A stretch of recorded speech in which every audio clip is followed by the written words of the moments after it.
गहलोत साहब का मैं व्यक्तिगत रूप से बहुत सम्मान करता हूँ और विधानसभा में सारी असेंबली में हमारे आपस में मजाक भी चलती थी। वो मुझे लंकेश कहते थे और मैं उनको अकाल पुरुष कहता था। अकाल पुरुष जब पहली बार बजट उन्होंने पढ़ा तब मैंने माननीय अध्यक्ष महोदय से अनुमति लेकर मैंने कहा माननीय मुख्यमंत्री जी के बारे में कुछ निवेदन करना चाहता हूँ, अनुमति हो तो मैं बोलूँ। उनका बोले तो मैंने उनको कहा है श्रीमान अशोक गहलोत साहब, हे हमारे मुख्यमंत्री महोदय, आप महान हैं, ये अकाल पुरुष आप महान हैं, आपकी अपनी आन बान शान है। इस पर उन्होंने मुझे कह दिया लंकेश। तब से लेकर उनके बीच में मेरे हमारे जो हंसी मजाक चलता है।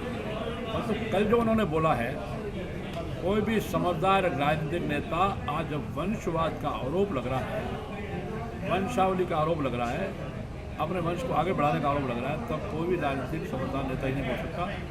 कहाँ गई उनकी समझदारी, मुझे आश्चर्य है। धृतराष्ट्र की तरह से अपने बेटे को बिल्कुल ब्लाइंड होकर, अंध समर्थक होकर और जिस ढंग से सपोर्ट किया है, और संत पर, एक महापुरुष पर, माननीय नरेंद्र मोदी पर आरोप लगाया। उनको तो अपना बेटा नहीं है, परंतु जिनके बेटा है वो तो राजनीतिक कार्यकर्ता नेता अपने बेटों के बारे में सोचेंगे। तो दूसरों के बेटे आपके बेटे नहीं है, आपका बेटा ही आपका बेटा है। मैं उनसे सवाल करता हूँ और मेरा यह भी कहना है कि धृतराष्ट्र की तरह आंखें बंद करके आपने जिस ढंग से बेटे को टिकट दिलवाया, सपोर्ट कर रहे हैं, तो बेटा तो आपका हारेगा। श्री वैभव गहलोत निश्चित हारेंगे। मैं कभी भी और नेशन नेचर का हूँ, बहुत अग्रेसिव नेचर का हूँ, अग्रेसिव नेचर का हूँ, परंतु मैं कभी भी आचार संहिता को उल्लंघन नहीं करता। बेटा तो आपका हार रहा है और हारेगा।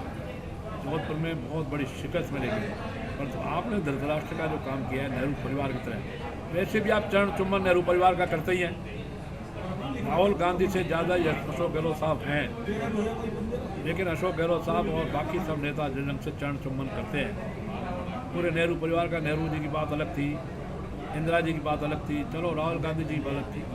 अब इससे राहुल गांधी, जिसको दुनिया पप्पू कहती है, मैं पप्पू नहीं कहता, कहूँगा भी नहीं, उसकी जिस ढंग से खुशामद कर रहे हैं, तो अब आपने अपने बेटे को आगे बढ़ाया तो मुझे आश्चर्य नहीं हुआ, लेकिन दुख हुआ। आश्चर्य इसलिए नहीं हुआ कि आप राजनीतिक नेता अपने वंश को आगे बढ़े। आपने माननीय नरेंद्र मोदी पर आरोप लगाया है, उनके भाई हैं, उनके भतीजे हैं, उनकी माँ हैं, क्या उनको लेकर के प्रधानमंत्री निवास के लगभग 240 कमरे हैं, वहाँ नहीं ठहरा सकते थे?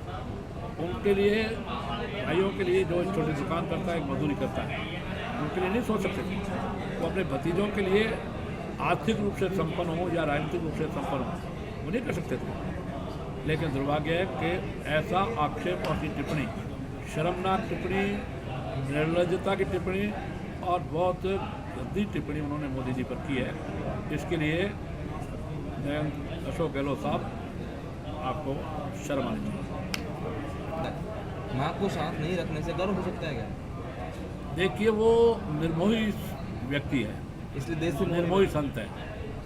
उन्होंने मोह त्याग करके, और उन्होंने जैसे भी परसों के इंटरव्यू में कहा 3 दिन पहले कि मैं अकेला था तो दीपावली भी नहीं मनाता था। दीपावली तो हमारा बहुत राजा त्यौहार है, खुशी का त्यौहार है।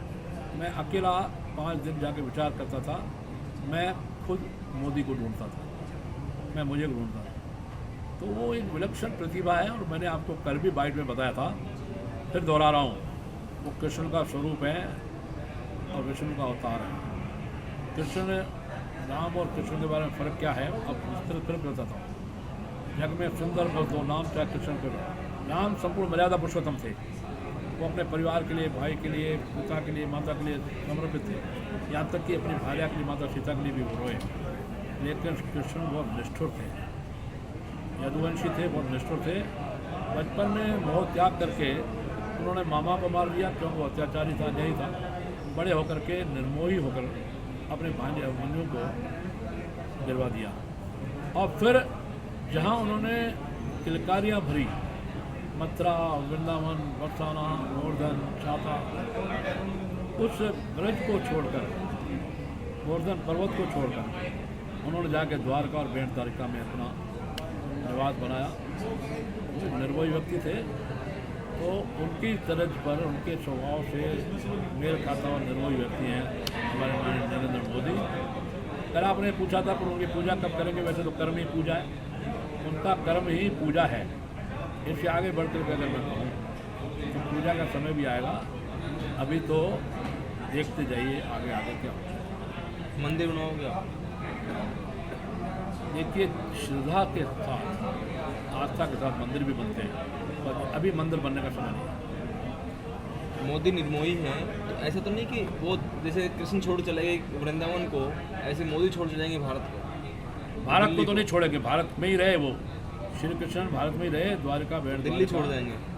अब दिल्ली छोड़ जाएंगे या कहाँ क्या करेंगे, लेकिन इस देश को पहले अखंडता की ओर, इस देश को सोने की चिड़िया की ओर, इस देश को विश्व गुरु बनाने की ओर, इस देश को परम वैभवशाली बनाने की ओर उनका कदम है और वो उसमें सफल है। 4 बातें मैंने कही आपको।